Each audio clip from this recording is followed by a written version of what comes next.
नाशिकमधील भोंदूबाबा अशोक खरात प्रकरणामुळे राज्यभर खळबळ उडाली आहे.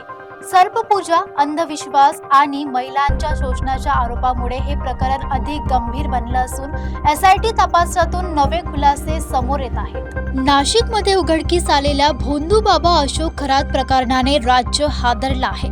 स्वतःला देवी शक्ती असल्याचा दावा करत खरात लोकांच्या समस्या सोडवतो, भविष्य सांगतो असा विश्वास निर्माण करत होता. सिन्नर तालुक्यातील मिरगाव येथे त्याने उभारलेल्या दरबारात भाविकांची मोठी गर्दी होत असे. सर्पपूजेच्या नावाखाली 20 फूट नाग प्रकट झाल्याचा आभास निर्माण करत तो लोकांच्या मनात भीती निर्माण करत असे. या भीतीचा फायदा घेत अनेकांना आपल्या प्रभावाखाली ठेवण्यात तो यशस्वी झाला. महिलांना एकटं बोलावून शोषण केल्याचे गंभीर आरोपही समोर आले आहेत.